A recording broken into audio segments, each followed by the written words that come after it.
Խորհրդարանում հերթական նիստերի ընթացքում ներկայացվել է նաև քննչական կոմիտեի գործունեության 2025 թվականի տարեկան զեկույցը։ Կոմիտեն հաշվետու տարում արձանագրել է ինչպես վարույթների թվի աճ, այնպես էլ արտադրողականության բարձրացում։ 2025 թվականի ընթացքում ընդունվել է 74893 հաղորդում, որից ավելի քան 57,000-ով նախաձեռնվել են քրեական վարույթներ։ Ընդհանուր առմամբ քննվել է ավելի քան 90,000 քրեական վարույթ, նախորդ տարվա համեմատ աճելով 6.5%-ով։ Հաշվետու ժամանակահատվածում վարույթների աճ է արձանագրվել, ընդ որում աճին զուգընթաց աճել է նաև քննիչների միջին ծանրաբեռնվածությունը։ 2025 թվականի ընթացքում մեկ քննիչի միջին ծանրաբեռնվածությունը կազմել է 350 քրեական վարույթ,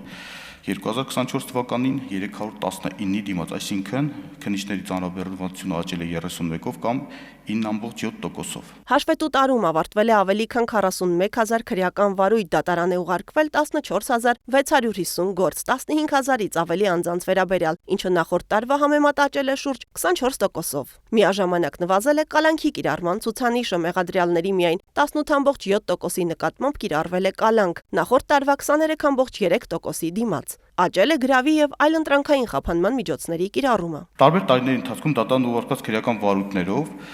ըստ վիճակագրության նաև կայացել են 284 արդարացման դատավճիռներ 361 անձանց վերաբերյալ։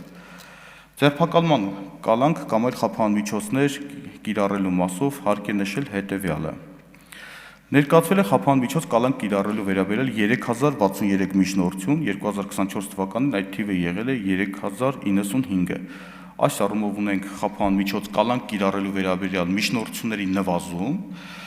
1%-ով, թեև ես արդեն նշեցի, որ քրեական վարույթները աճ է արձանագրվել, ինչպես նաև մեղադրյալ ներգրավված անձանց աճ է արձանագրվել։ Խուզարկություն իրականացնելու թույլտվություն ստանալու վերաբերյալ ներկայացվել է շուրջ 11793 միջնորդություն, նախորդ տարվա համեմատ աճելով ավելի քան 35%-ով։ Զեկույցում առանձնացվել են նաև հանրային հնչեղություն ունեցող մի շարք քրեական վարույթներ, որոնք երկար տարիներ քննվել են, երբ 2025 թվականին ստացել դատավարական ավարտ։ Քննչական կոմիտեի նախագահը նշել է, որ առաջիկայում եւս կլինեն հանրային նշանակություն ունեցող գործերի ավարտներ ու հրապարակումներ։ Ազգային ժողովը տարեկան հաղորդումներն ընդունել է ի գիտություն։